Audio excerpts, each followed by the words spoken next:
Did I fuck it up? I think I did. Oh, shit. All right, I'm on here. I accidentally pressed studio mode off. Hello, let me check sound.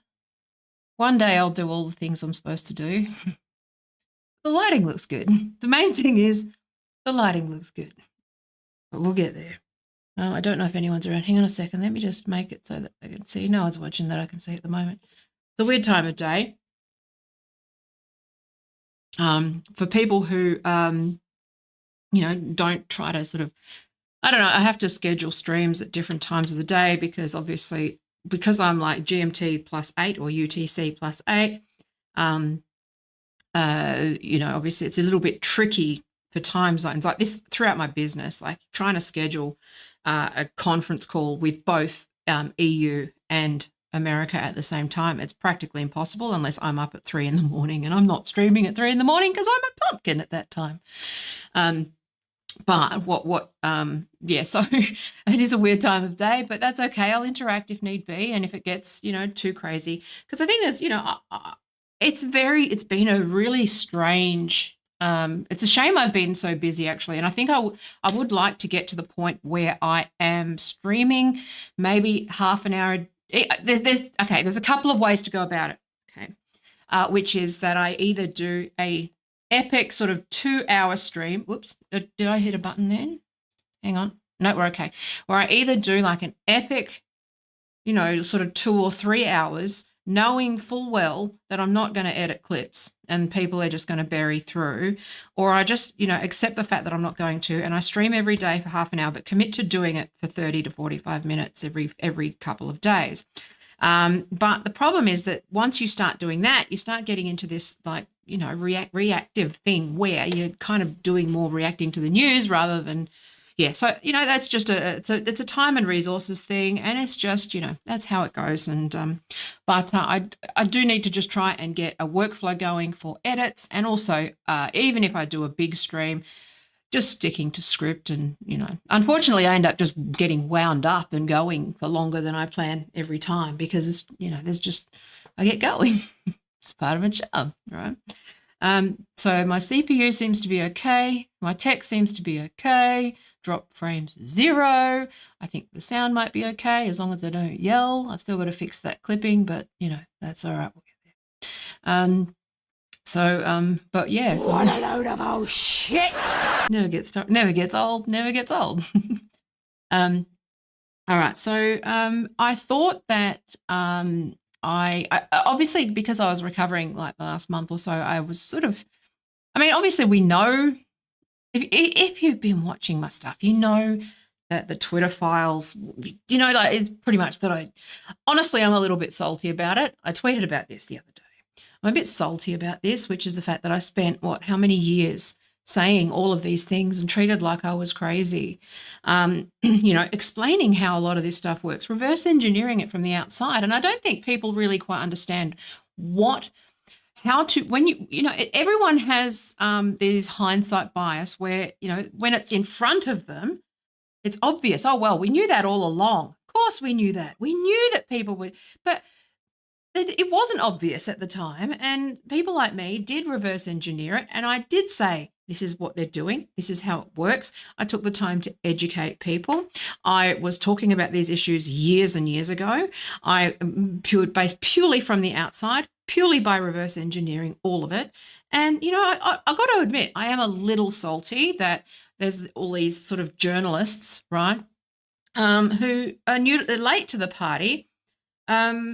I was saying to Paul, if I just said I was a journalist, I probably would have gotten in. But it's just very weird to be both vindicated, but also, there is that sting. There is that sting that's like, what did I do for the last 5 years? Because I thought that I'd at least get a little credit for all of this stuff, right? Again, I'm not going to cry about it. Who gives a fuck, right? But at the same time, I am trying to make a living doing these things. And I did put a lot on the line to defend certain things. Like to defend Megan Murphy was no mean feat when, very few people would, especially to defend Kiwi Farms, because Kiwi Farms had enemies on all sides of the fence because, obviously they document all of the fucking people that are ridiculous online.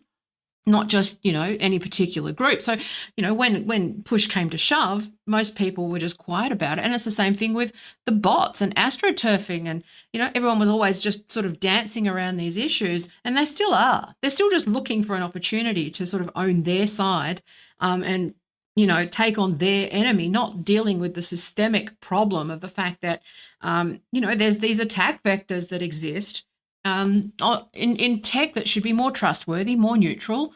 Obviously they're neutral in the sense that they're, bottom line is all that matters. You shouldn't fool yourself into thinking that corporations are ideological in any other fashion other than profit mode, right? However, I also this can go in a legal direction. There is a case to be made. It has caused harm. It is the reason why I realized that I had to give this at least more attention. Like someone had to say something, and unfortunately it ended up being me, and I paid the price for it. I've been, not deplatformed, but effectively, because obviously people, again, we'll talk about Taylor Lorenz in a minute, but it's not her. She's a fuckwit, but fuckwits just shouldn't be. I blame the people who put people like that in charge, because when you've been around long enough, you saw it happen. The Tumblr kids became, the source. They just moved in and started telling us all how the internet was supposed to operate, what the internet was. It was a gentrification, and I've used that word quite deliberately because it has been. Like, a broad gentrification of the internet. And the part of the reason why I stood up for Kiwi Farms was because Kiwi Farms was a relic of sort of those old forum days where, you could say horrible things at rotten.com and something awful and snark blogs. And, I just felt like regardless of the content, it just became one of those fights where it was symbolic of, despite this, the actual problem, okay, independent of that, but in terms of motivation, which was like, I was just like, enough. You know, like you're not happy dominating every social platform. You're not happy dominating like all of the advertising and all of the budget. You're not happy having made the internet so garbage to use and so generic and so commodified. You're now moving in and erasing anyone who objects to it. You're now moving in and erasing and destroying anybody who says, hey, that's a bad idea. You're now moving in and you've basically just stripped the internet of all organic, reach possibilities. There is no chance of going organically viral anymore. I mean, TikTok's a slight loophole, but who the fuck uses that retard factory, right? And it's like, it's just like, okay, well, no, this is a problem. That is a problem of the business model. It is a policy problem. It is a regulation problem. And it is also just an ethical problem. Okay. It's not even about the clear fucking legalities that will come out in the next few years, but if I have anything to do with it, but it's also just a fucking ethical problem of the fact that these products were designed deliberately. These people acted deliberately in cahoots to do a hostile takeover of something that was supposed to be free. And Taylor Lorenz is a symbol of many things in that regard, but also, there's these blind spots, which is that these corporations it's all about business for them. It's got nothing to do with the promise of the internet. And they, sort of use our, dare I say, colonized our internet to, achieve their own objectives at all costs. And that seems to be the common thread with the Twitter files. It's not so much the individuals involved. It is an overall trend. The things that, again, like I said, I'm a bit salty because I've been because I come at it from whatever, like where both sides are culpable. Right now, I feel like Twitter is basically it's gone from you have friends at Twitter to you have different friends at Twitter. I think that's sort of where it's heading, unfortunately. But, wait and see. You're still, at the end of the day, unless you address the actual cultural, the root cause of a lot of this stuff, which is the incentives, the business model, the relationships, the fact that this is, that there is a caste system of ordinary everyday users who are harvested for fucking data and, with no recourse, no support, no anything, no rights because of governments being useless, but also, and no legal recourse with unconscionable terms of service. Like your average user has no rights, okay? But then there's an extra level of like access that even a solo business person who has a business account, like for me, I was a digital agency. I had an advertising account that was cut off at the behest of these massive corporations. Advertising agencies that just moved in and decided to dictate to people like me what digital strategy was. It's like, no, you stole my IP. I told you what this is, okay? It's gone from, like, again, I've seen enough of this stuff. And now, because I'm over 40 and invisible, no one will listen. But, that's fine. That's fine. Whatever.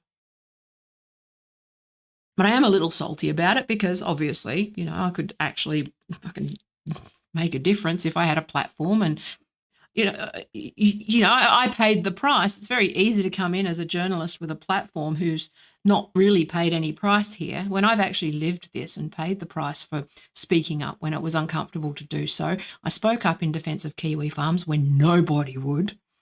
I think there were like 2 or 3 people that would actually speak up about Kiwi Farms. Okay, it was like, I think me, Rakita Law, Destiny, there were a few others, right? But like I took a stand and I actually made calls to try and get in touch with Cloudflare and say, you know what, this is not okay. I'm still going after them for this, right? So like I put my money where my mouth is, quite literally. Okay, become a patron. Because that's all I've got. I can't get reach because, I'm mass reported by everybody because I'm like, well, you're using bots, you're using fake followers, you're propped up by bots, you're propped up by these it's all coming to light that this is occurring. I'm not even going to talk about the Russian bots thing. That's a whole separate thing with the whole, again, I've only seen media around this, and because the problem with media around Trump is so cherry picked, I need to go and read the actual report. But, it's looking very much like, some severe disinformation and corruption was occurring. And, something did, I have gone and defended Trump and gone, this isn't what it seems. Not is all above board here, because I knew that everybody does it and everyone's ignoring the fact that there's these relationships that exist, that you grease the wheel and you scratch each other's back. And I think maybe because I've been exposed to some of that world, that maybe I'm a little more, when you've seen it, you notice the void that is left, which is like, well, that is the most obvious thing. Why is nobody talking about astroturfing? Why is nobody talking about the bots? Why is nobody talking about fake followers? Why is nobody talking about these dark patterns? Why? Because they're all you. It's like, it was just one of those things where it was just plain as day. That was, sometimes things are, it's like that. It's an obvious omission from so-called tech experts, so-called tech reporters, so-called people, which is that nobody is willing to fess up to the fact that, a lot of this stuff is fake. A lot of this stuff is, dodgy agencies harassing accounts to shut them up, mass reporting, abuse of the API, organizations like Daily Wire and, those Democratic PACs and all of these influencer networks and all these things, they're pretty well right now, thank goodness, a lot of that stuff is coming to light. And as I've said, some of this stuff just takes time to come out the wash. But, what we're seeing is, 3 or 4 years ago, I said, this is just fascism. This is fascistic. This can go very badly. It may self-correct. What we're seeing is a process right now where maybe the information comes to light. And there's obviously there's a large, a large, I think they coined what was it, Matt Toby, the censorship industrial complex, right? And they're holding these things with like the weaponization of agencies, whatever it is, weaponization of government committee. They're weaponizing this and they're doing that. And there's all this pushback and histrionics and crazy fucking shit and everyone's confused. Okay. But again, it's all about beating the other guy at all costs. It's got nothing to do with the actual problem, which is the fact that all of these incentives exist. People are crazy. People want fame. People are hurting and hungry, and people are not, people are desperate and they're going to do dishonest things in order to make money. The business model of the internet is broken where, you have to push certain narratives in order to make enough money to survive. If you don't do that, or you are independent at all, you get punished or reported, or there's no process for me to talk to YouTube. There's no process even still for me to talk to Twitter. I've tried and I've kind of gotten a dead end, right, where they just kind of go, yeah, it's with us, and they're still, I'm watching, and they're still doing basically the same culty shit. It's just the cult of Musk now. That's sort of where I'm at now. From a product point of view, I like the new features, but at the same time, so, I want to see a shift philosophically or in terms of the values of the organization. And you can't do much worse than what was there before. So, credit where due, it's still probably the platform with the most hope. However, I think it's, so that's the context of sort of these constant Twitter files. Part of the reason why I haven't really gone all in on it is because it's like, well, a lot of it's obvious. It's like water is wet. Okay, yeah, all of the stuff that I've been talking about is just stomping old ground. It's just confirming everything that I've already been talking about, and no one would listen anyway. So what's the point? Even now I'd show up and I'm like, okay, well, I'm going to go and just claim credit and go, yeah, well, I was one of the few people standing up and talking about these things. Like, yes, in terms of specifically Taylor Lorenz, of course I wasn't, okay? That stuff spilled out at a much bigger scale for other people. But the stuff that I was focused on was those relationships, the corruption, the massaging, the mass reporting, the fact that these are attack vectors, that this is a fucking process and an MO that is a vulnerability to anybody who is hosting or, providing services on the internet, which is that once these people can get into an organization, they can actually fucking destroy anyone that they like, and they can just make up a lie and they can make it true on Wikipedia. They can use their networks of media and influence and contacts at tech companies and, people in the police and all those things. They can use their connections to destroy you. If they just don't like you or want you. It's like, well, that's the real problem. It's got nothing to do with. This is my frustration in general with a lot of this fucking daily trending shit, which is that it's so focused on the tactical minutia, which is what's doxing. Is it doxing? Is it not doxing? Who doxed who? It's petty bullshit. But what this is that there is a massive vulnerability that I've been following for years. It started with Yaniv, with Twitter, and using those personal relationships to astroturf and use sock puppets and, sock accounts and all of those things, and use bots to mass report people and get them banned, and you become untouchable. There are these untouchable people.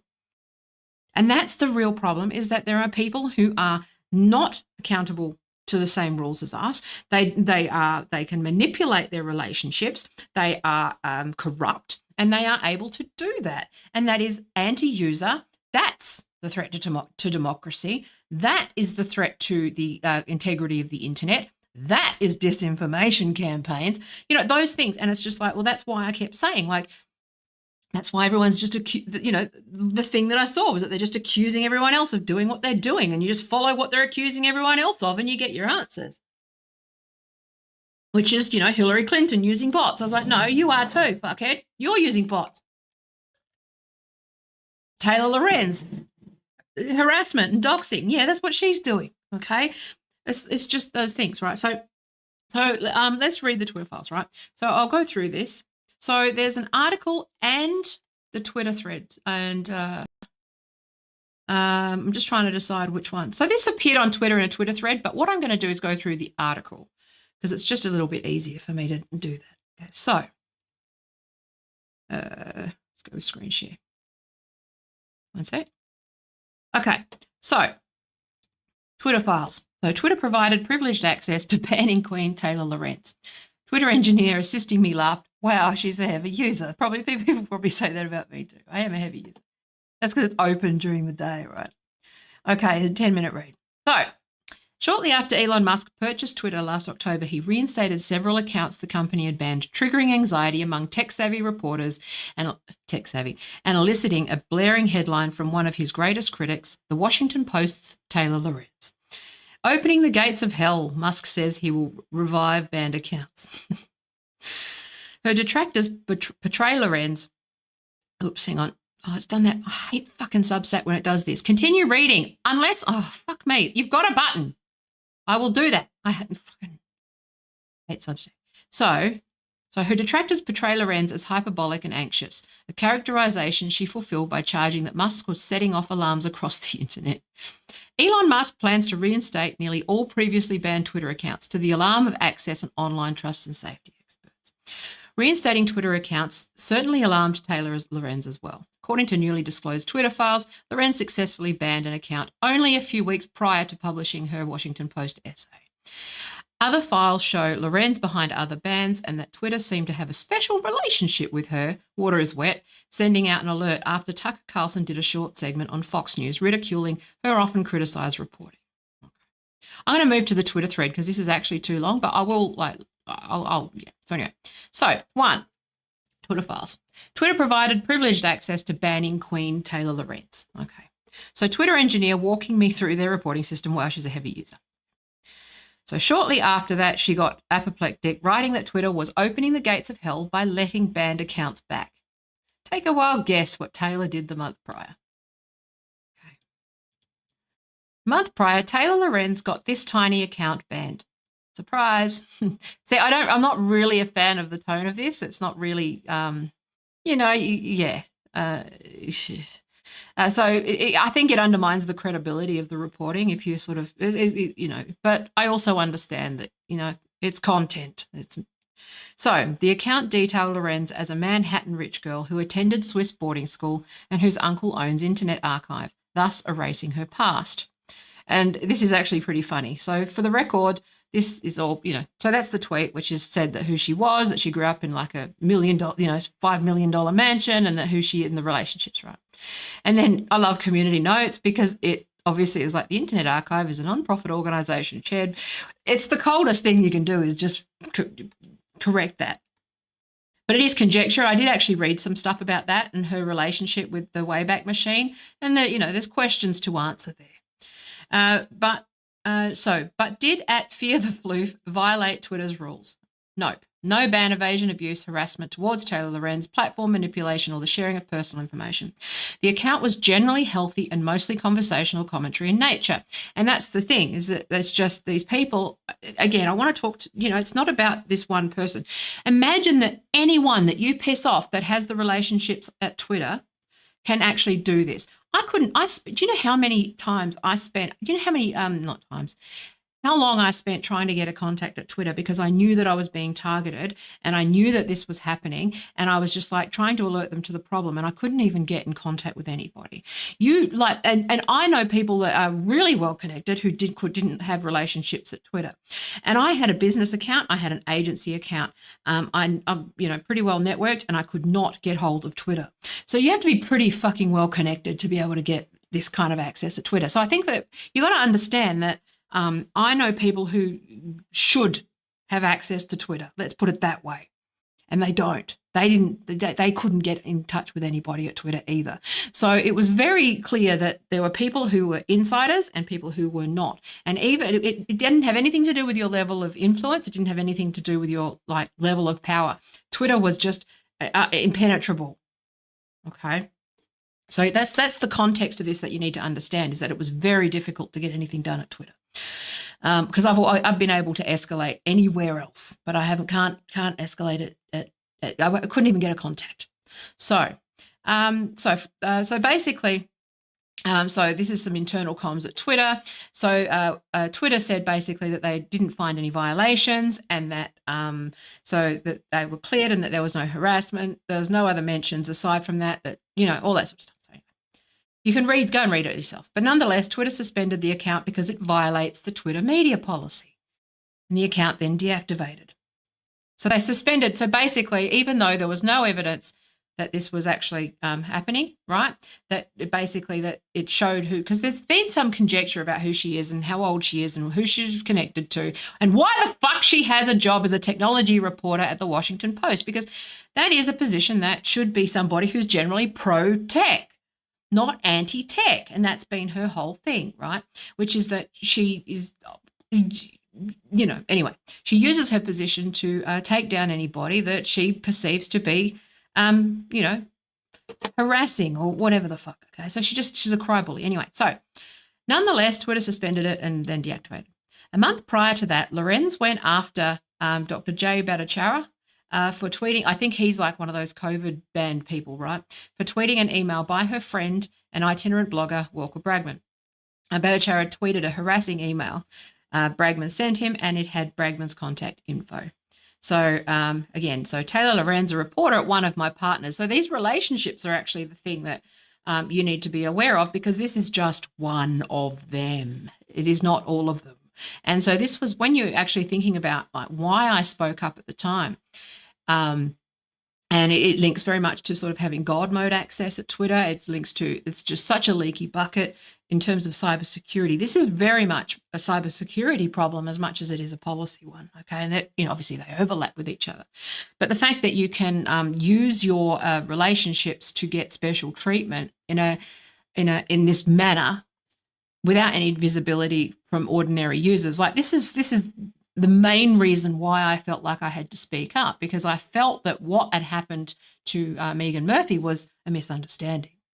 Or I was like, hey, guys, I still fucking think that. For some reason, I still think that I can, I still think that I can reach people and go,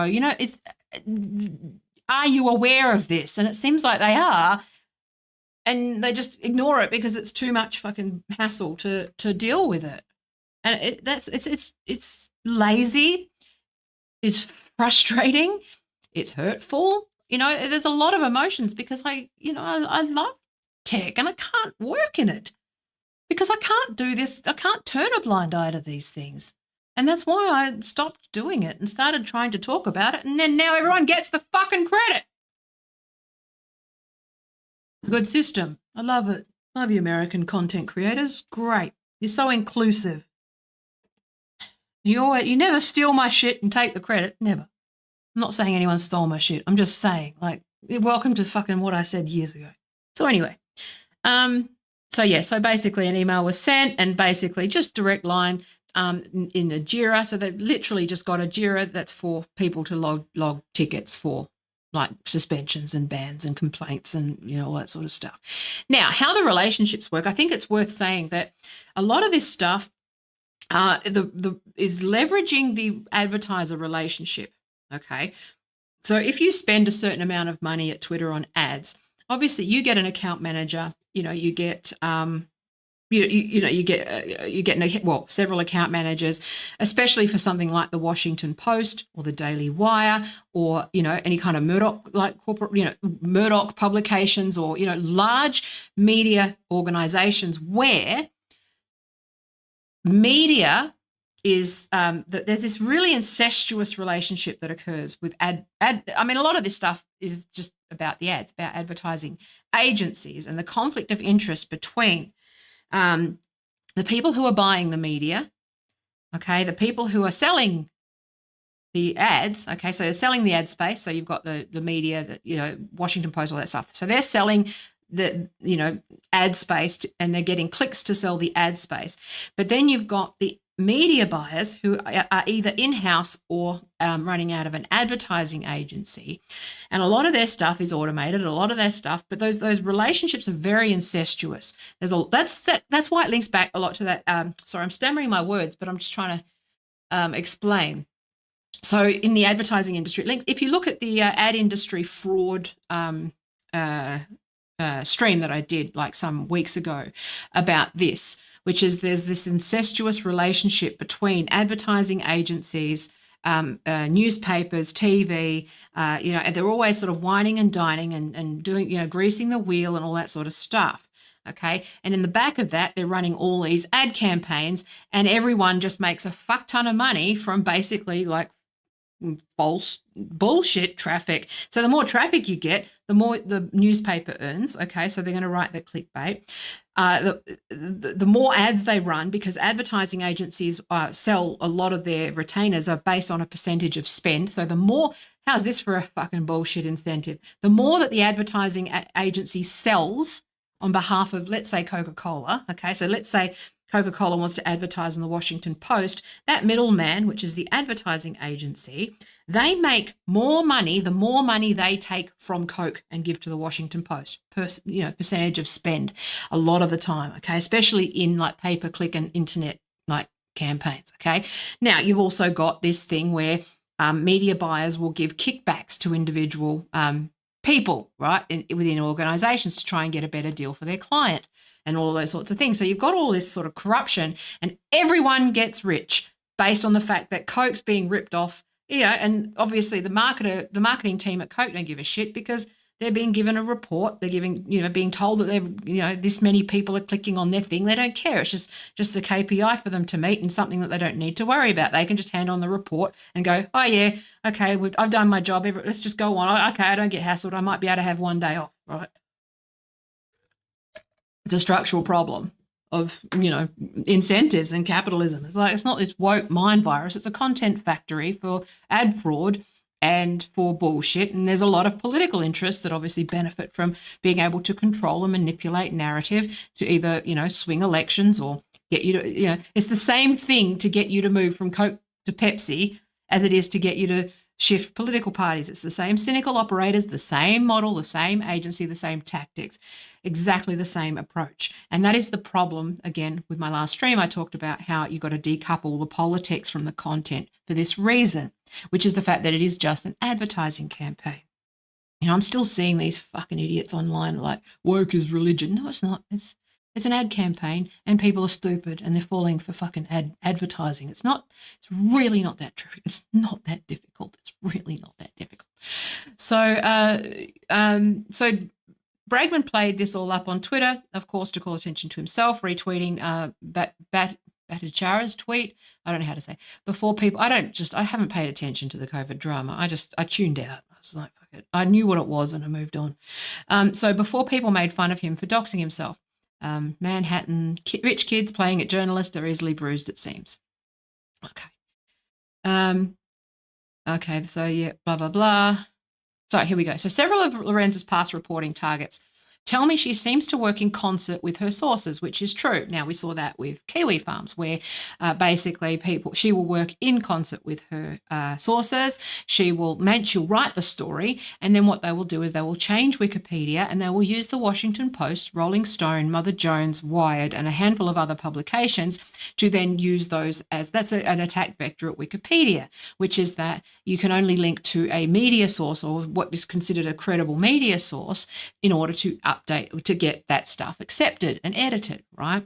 And so they figured out a way to basically, make anything true, which is for Lorenz to write a piece that gives weight to the claims, and then they use those claims, they use that article to back up the claims. If you turn around and actually said that, hang on a second.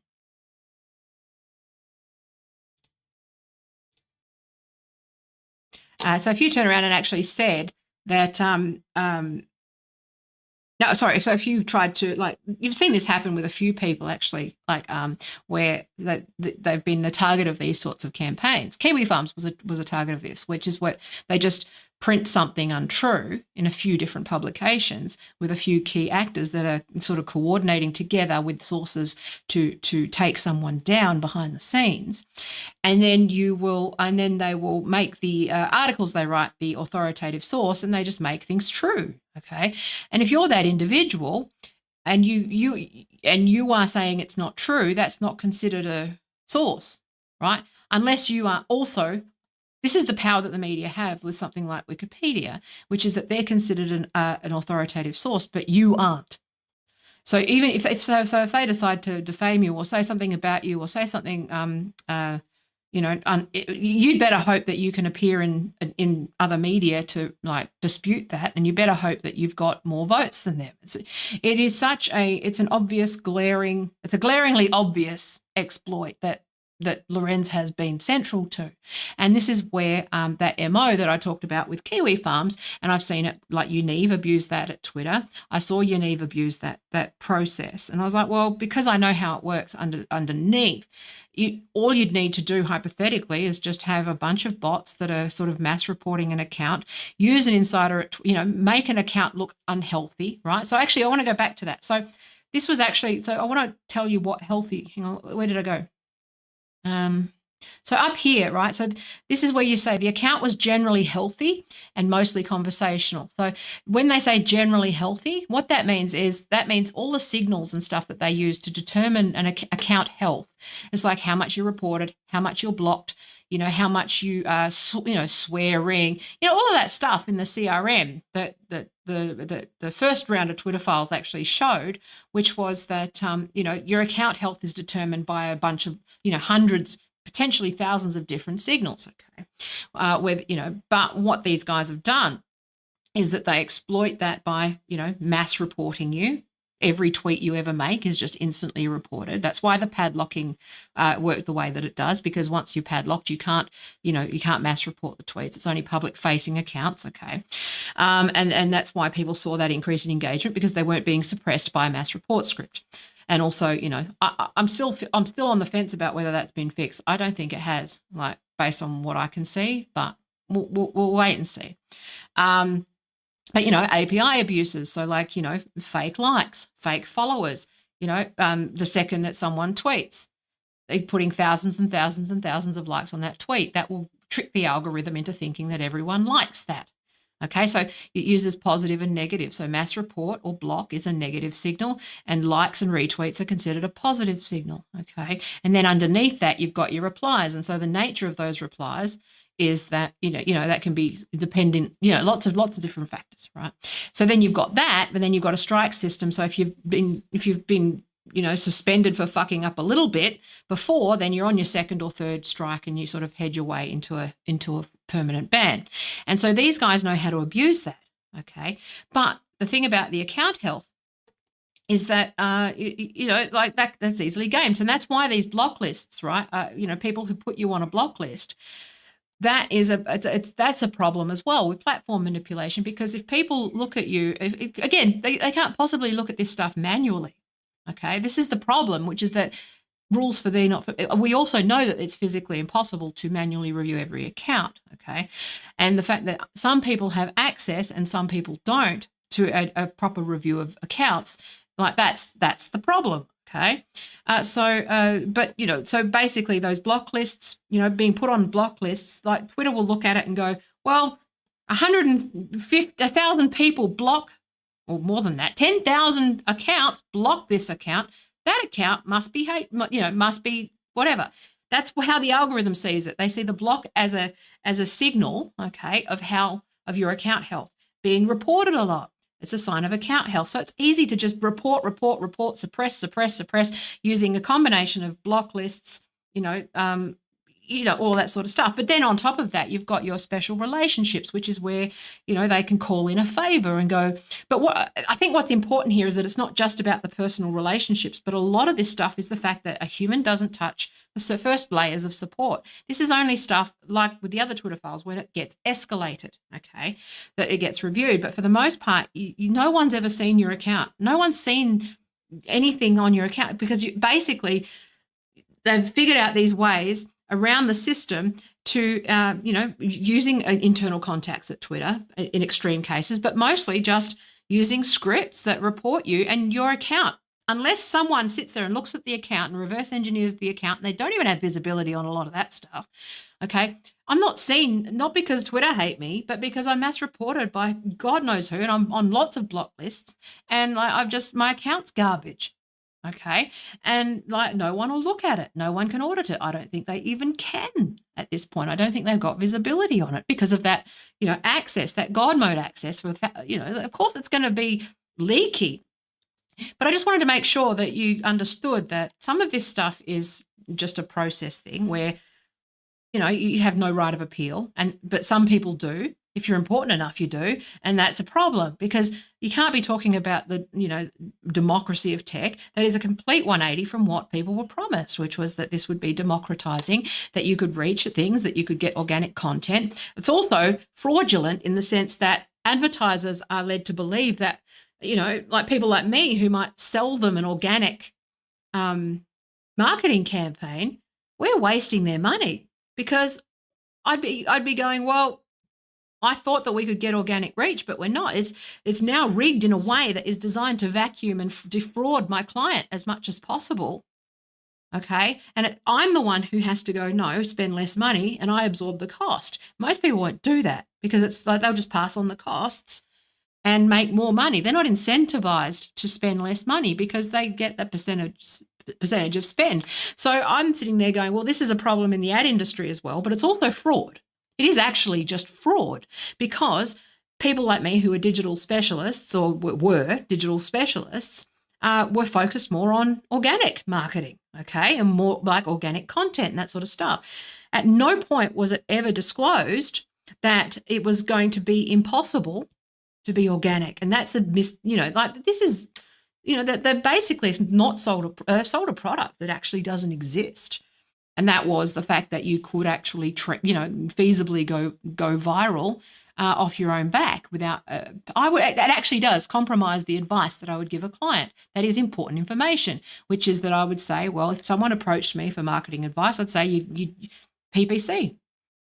Organic is a waste of time now. You can't do it. It's not possible. There's bot armies, and even if it's remotely fucking divisive or controversial, it's no point. You're not going to do it. Okay, so just. Basically, again, I can tell people how, I don't like talking about how that stuff's done because I don't want people to do it. And I think that, I try to keep that stuff to myself. And if I was going to do it, I'd charge a fortune. Fucking, I'm not giving that shit away for free. If I want to put shit like that out in the world, I at least want to profit from it. But this is what they're doing. And it's like nobody is fucking invested in telling the truth about what's actually going on, which is that it's just one big wholesale fraud off the back of corporations who are being, think like Office Space with the, millions of transactions where they're slicing off small amounts, right?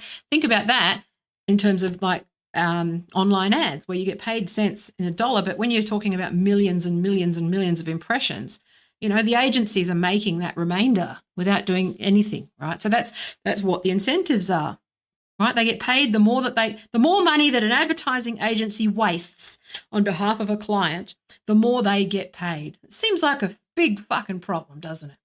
But also then you've got the incentives for the papers to turn a blind eye to the astroturfing and the bots that are fueling a lot of their content because they want to drive clicks, they want to drive engagement, they want to drive all those things. Everyone has numbers to report. Unfortunately, those numbers are bullshit and fake and mostly bots, and that's the problem. Okay, now there's heaps of research on this, but I just wanted to give you a little bit of background on how this works. But Taylor Lorenz represents a problem in that regard because she's also not a journalist. She came out of Tumblr. Okay, so obviously at some point she used every bit of her privilege and connections and stuff to somehow stumble into a technology reporter role at the Washington Post, for fuck's sake. Okay, someone who hates technology, doesn't even know how it works. Let me show you, let me show you this. It's like she on Mastodon, remember this? Features I'd love to see on Mastodon. She just puts in a request. She's so spoiled. Like Mastodon is an open source product. It is decentralized, and she's one of the first things she posts is like, features I'd love to see on Mastodon. It's like, well then do it. Commission it. Pay for it. Just like that. Okay. That's a technology reporter at the Washington Post who doesn't understand how open source software is. Anyway, so we saw this wholesale takeover by these fucks at people like expense of people like me. And now it's happening with journalism as well, which is that people like me are cut out of all of this stuff, which when I've been talking about it for years, and people like me, we do the hard work, we do the research. I've spent 5 years full time on this. And then some fucking rando gets picked on Twitter to run these stories. It's like, just because they call themselves a journalist, it's like, well, yeah, I'm a little bit salty, but I'll move on. I'm happy it's out. That's all I'm going to say. But again, it's still that it doesn't, like I said at the beginning of the stream, it doesn't matter who you're friends with. You still need friends at Twitter to get anything done. It's just a different group of friends. Okay.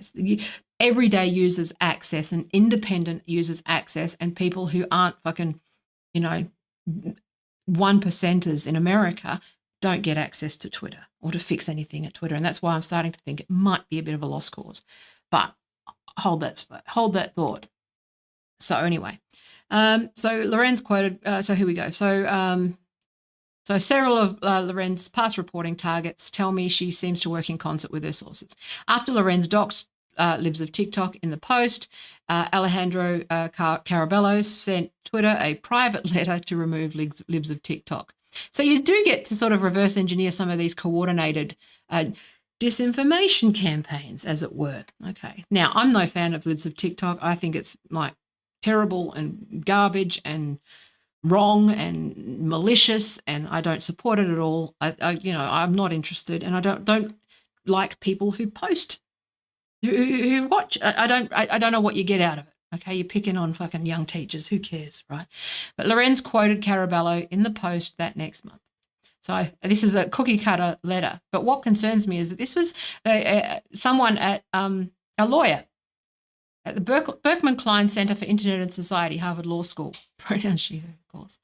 I'm reaching out on behalf of a coalition of multiple blah, blah, blah. So cookie cutter letter. Okay. The letter was sent by Carabello and several groups, including the Center for Countering Digital Hate, a favoured source in Lorenz's essays on banning. So see what they do is they organise the campaign. She writes a thing about it. The things that they're saying in the campaign get put on Wikipedia. They then use those Lorenz's articles or, her little cabal of fuckwits to make it look like it's a credible source, and that lie becomes true.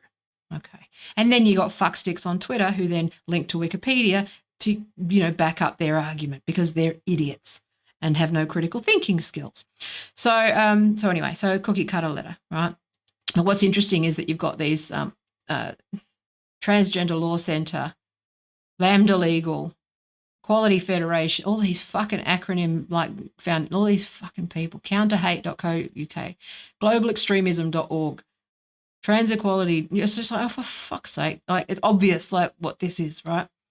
And yeah. So I asked Caraballo what came of the meeting with Twitter and to see the letter they sent, but got no response. I also don't know if Libs of TikTok was successful in getting Caraballo suspended for harassment. It's hard to understand Lorenz's concerns about doxing when she has done this so many times herself. Here's one allegation in a defamation lawsuit by at Little Miss Jacob against Lorenz that is still working its way through the courts. Now, I have every hope that this stuff will work its way through the courts, and if I would like to see a lawsuit on behalf of Kiwi Farms versus Cloudflare, because I think he's within his rights to do so. And that's why I'm just like, this isn't okay. So despite this assurance, however, in her August 2020 article, Lorenz included a hyperlink to an address on Zillow. So basically where she was staying, and, it was doxing. So Lorenz knew that she was reneging on her assurance, right? That she did so anyway evinced a malicious desire to harm plaintiffs, particularly because when Lorenz herself faced online harassment, she said in a teary interview on national television that she suffered severe PTSD and felt like any little piece of information that gets out on you will be used by the worst people on the internet to destroy your life. But she obviously knew that like, again, rules for thee, not for me. Right? So Lorenz had more than special reporting access to get accounts banned. When Tucker Carlson did a piece ridiculing her, Twitter put out an alert. We need to be careful with her. Yeah, we fucking do. I couldn't evidence that Twitch is dangerous. I couldn't evidence that I don't think that's what they meant. Maybe they did. I don't know. But yeah, you do. She's fucking dangerous. She's a sociopath. So I couldn't evidence that Twitter provided this support to other reporters. I never got it. Okay, so there we go. So we've got this. So can we please monitor the conversation around Lorenz? She was specifically targeted by Carlson on his show tonight, and I think she's going to be in the center of an abuse campaign on the platform. You see this pattern? Oh, no, we're warning. So that's priming, right? So we're warning that this thing's going to happen. It's going to happen like this, in this manner. And what's going to happen is that your heuristic goes off and goes, oh, what they said would happen has happened. That terminates your critical thinking. Okay, so suddenly they go, oh, see how you can trip up these signals along the way. Oh, look, this person's blocked by 1,000 people. This person's also being mass reported. Fuck, people would be like, why would people be mass reported if it wasn't horrible content? Everyone's upset. Fuck, that must be a beheading. That's what the algorithm says. That must be like, we can't possibly get through all of these cases. So what we'll do is we'll just let that algorithm just suppress them all automatically with no right of reply or review. Okay. And then basically if it does get escalated, then they've got this thing where they look at the account health, they hide all these things, they use all these third-party scripts and various things to avoid detection because Twitter has no fucking logs on who accesses certain things. And like obviously this is it's basically like a fucking Ocean's 11 fucking operation. Like fucking people up. It's so corrupt. So anyway, this is what I've known was happening for years, right? So Taylor also provided special support to a source in stories she wrote for The Atlantic. Remember The Atlantic got Gender Critical, Chapo Trap House, and Are the Donald taken down? And then there was that big article by that Caitlin Fuckstick who basically lumped everything in together and then just wrote, see the no frog strategy that I'm talking about, that I've talked about a million times before. And, and using Reddit, so they use The Atlantic, they use, New York Times and Washington Post and Wired, a lot of that Condé Nast media, Gawker media, they use these networks of media to make stories true, to make anything true, and they are untouchable because let's read on, shall we? So when Jackson Weimer's account was suspended, Lorenz put this in front of Twitter. Hi there, would you mind taking a look at this account? More context in the email below, including screenshots. Appreciate anything you can add here. She's a little too fucking friendly for my liking, right? Lorenz has incredibly unorthodox, is that the right word, reporting tactics. Here's an affidavit signed by someone she quoted in the article about Little Miss Jacob. FYI, this person was a minor. In or around August 2020, Ms. Lorenz called me again. This time her tone was very different from the first time we spoke. I recall her asking me if I was still working with Miss Jacob, to which I responded yes. She followed by asking if I had heard all the stuff going on with Miss Jacob about her manipulating talent, behaving badly, and other things that sounded very negative about Miss Jacob at influencers. She told me that she had spoken to Emily Coombs from Girls in the Valley and other influential creators who had been managed by influencers at different points in time. Although I felt pressured to give Ms. Lorenz negative information about Miss Jacob, I had not experienced those negative interactions at any point during the 7 months I had been working closely with Miss Jacob. I did not witness Miss Jacob behaving unprofessionally around any creators. So again, she just makes these things true, makes these claims. Now, the fact that this is an influencer agency seems like there's some sort of like beef. They just flock together, these people, right? I haven't been following that case too closely because it's just too much to do, but I'd like to, but I can't. So my response to Miss Lorenz was that I knew Miss Jacob for who she was and I didn't experience what she was describing. Miss Lorenz continued to share more negative information for a few minutes, but I did not go along with what she was saying. This seemed to anger Miss Lorenz and she seemed pissed. She became very short with me after I did not share negative information about my manager and we ended the conversation. So here's an affidavit signed by a Lorenz source for a New York Times story about Ariya Tefanian. I was a source of information on Ms. Taylor Lorenz, a New York Times reporter, and provided her with information that she used for her November 6, 2019 article, Thousands of College Kids Paid to Work for a Viral Party Kingpin. What could go wrong? In the article, Ms. Lorenz asserts that Mr. Tufanian promised students Instagram fame, then silenced them with threats. Ms. Lorenz never asked me for any documentary proof showing that Mr. Tufanian defrauded or scammed anyone, or that Mr. Tufanian was operating any kind of pyramid scheme. I was also the founder of GroupMe's group chat, whose members were directed to source information to Ms. Lorenz for her article. I did not provide any material to her to support a tweet thread she wrote that reads, "Yet don't put any of that energy into actual scammers defrauding people of tens of thousands of dollars on Instagram. God, it's so petty and childish. Take a look into some other social media influencers, especially the men, and put some of that energy into holding them as accountable is all I'm saying." Copy of blah, blah. So Tefanian told me that he sued Lorenz over the article, and she then began sending messages to gin up a DOJ investigation against him. You're seeing this MO. So this email Lorenz is sending around is for an assistant US attorney in New York. Okay, so here we go. You should reach out to Ryan Finkel at usdoj.gov. Do not say you got that information from me, but I heard he's a law enforcement officer that has been reaching out to other kids who've been scammed, attacked by Ariya. I would hit him up. Again, just do not say you got the info from me. I got it from another person who wants to stay anonymous. But feel free to pass that email around. Tefanian later received a subpoena from the Southern District that reads like a rip and read of Lorenz's article. The investigation dragged on for 3 years. He recently received this email to pick up his laptop that was confiscated. I was never charged. So neither Lorenz nor Cameron Barr with the Post responded to questions. So this is, and there's obviously, I would actually go and have a look at this, right, if you can. But I think what we need to look at now is this. Under pressure, security firm Cloudflare drops Kiwi Farm's website. Remember how I said that's like whose pressure?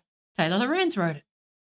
Company CEO says the firm had detected imminent threats and that law enforcement could not keep up with them. They made it true. It wasn't true. They made it true. Reversing course under growing public pressure. Whose public pressure? You and your little mafia.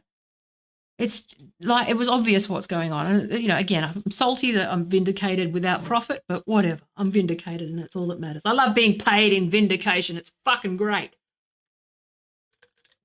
Anyway. Don't trump ice, player. So anyway, so that's what happened with Kiwi Farms, right?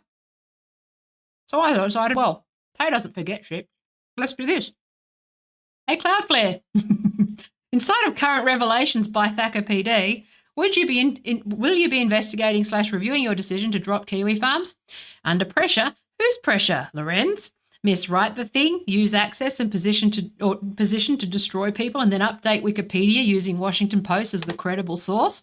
Well, I stuck my neck out over this because I truly felt an injustice was being done under everyone's noses. And unfortunately, because Kiwi Farms makes no friends in the influencer space, very few people stood up and said, this isn't right.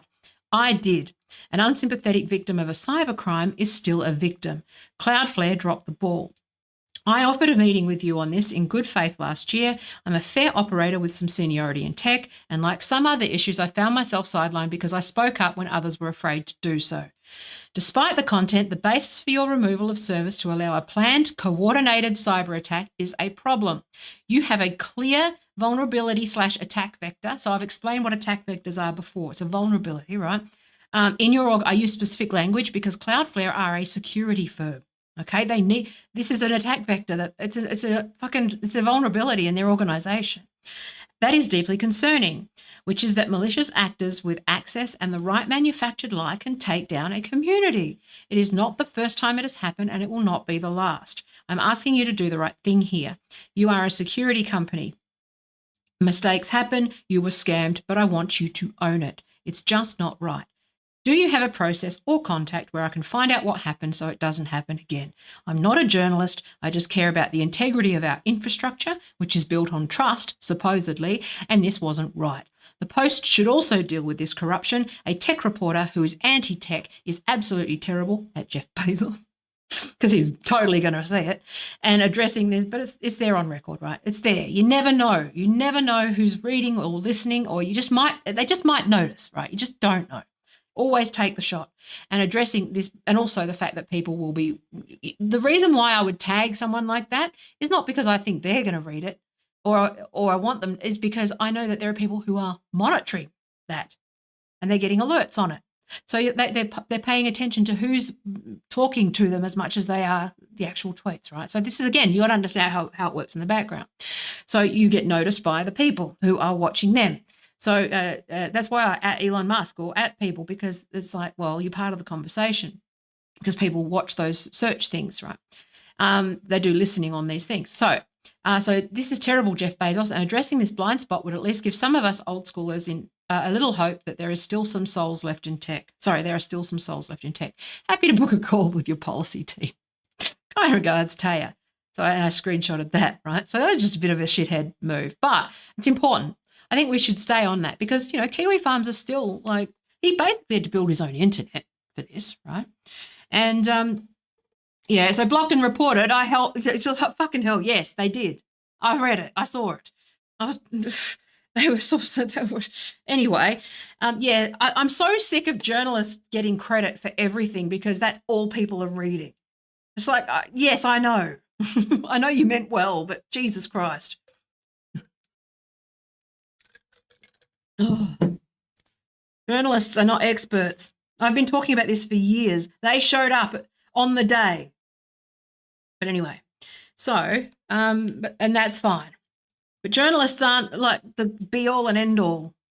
Okay, so anyway, but, with Kiwi Farms, right, and if anything, they actually, a lot of my stuff, I talked to Jesse about this for their stuff. So anyway, anyway, I know you didn't mean it that way, but it's just like fucking hell. I'm so sick of everyone else getting the fucking credit for like shit that I do because it's right, not because it's content. It's so exhausting. I do this stuff for free, not because it's my job. If anything, it fucking costs me. So anyway, so I stuck up for this and I put my neck out, tried to fix this with Cloudflare. I'm still happy to have a meeting with them. I'm in good faith. I know what I'm talking about. Okay. Journalists aren't experts in tech. Journalists think they're experts in fucking everything, and they're not. They report things. They make up stories. Okay. They don't consult generally with experts. They just make stuff up, and they sometimes land on a good story. And that's across the board. It's just content for people. It's not their discipline or their it's not their life's work like it is for me. Talking about this is my life's fucking work, not a fucking podcast episode. With all due respect to everybody, but fucking hell. So it's it's really interesting. I mean, first of all, I just find this whole Taylor, she's a symptom of a bigger problem, which, like I said, with that internet history of, these people from Tumblr becoming useful, these rich kids just jumping into these positions. They don't deserve them. It's the same thing with Gamergate, where, they've had gaming journalists who hate gamers and, tech reporters who hate tech, and this network of sort of not-for-profits and like content factories and, which is all just basically vacuuming up ad fraud dollars And, like I said, a whole bunch of brands and a whole bunch of big ticket advertising and like AAA clients are being had for billions and billions and billions of dollars in fraud every year. And it's just like, well, everyone's just profiting from it, and it's easier because everyone sees what happens when you go up against it, right? Yeah, thank you. That would be good. They got a lot of the stuff from me. And I was literally like one of, I think, 3 people who literally just said, everyone else went quiet. And yes, they did do a piece, but I was earlier, and he reached out to me and he looked for more evidence and stuff. And he did journalist stuff, but he reached out to me too. Okay. And, but whatever. Anyway. Stop listening to fucking content creators. Listen to experts. Jesus Christ. So anyway, I don't know how much I have to how many years, maybe year 30 of my of industry experience, people might actually start listening, but no, I won't be. Anyway, whatever. I literally just spent how long? An hour, a minute, an hour detailing how it works. But Jesse wrote about it once. I'm just roasting you, but that's how it comes across. It's like, yeah, he did it and moved on. I've dedicated 5 years to identifying and gathering and researching and naming the problems and naming the solutions. It's just, this is why I get shitty when fucking Twitter files journos just show up and get handed a gig. It's fucking bullshit. But anyway, whatever. Anyway, I'm going to go. This was only meant to be short. I just wanted to talk about that. I got to know when to leave, and it's now. Now I'm all shitty because fucking no one watches this shit. Whatever. Become a patron if you want. The more that you do that, the more that I can do this. And even though I don't get any reach or anything like that, and no one listens to what I say, and I just talk to myself about things that I've been talking. 600 hours of fucking videos right now on this very topic, but that's fine. Let's just give it to some random independent Substacker. That because they call themselves a journalist. That's fine. But yeah, again, Twitter's probably not really changing, is what I'm trying to say. Is that everyday people aren't being given access to anything. Okay, it's still just friends of Twitter. Ultimately, I think it's just going to be the same. You've still got to just at Elon and hope that you're famous enough and right wing enough. Or, or it's no different to Taylor Lorenz using her access in this way. Now you just got the other side of fucking, the fascistic fucking nightmare that is the United States. It's just the Coke. Coke was in charge, and now it's rebranded as Pepsi. Okay, you still need to know someone to get anything done. There's no process change. There's no access. There's no listening to users. I'm watching them do the same old circle jerk, and they're all just talking about new features, pouring on new features, no new processes, no transformation, no no post-mortems on how this failed that I can see. But I've offered in good faith several times to help, and everyone, and they won't. They just nope. If you're not an engineer, or you're not from fucking, Harvard, because they did a good fucking job. All these Ivy Leagues, they did such a great job so far. Maybe you should listen to independent consultants, maybe, who have answers, but no, I'm not friends with Elon Musk.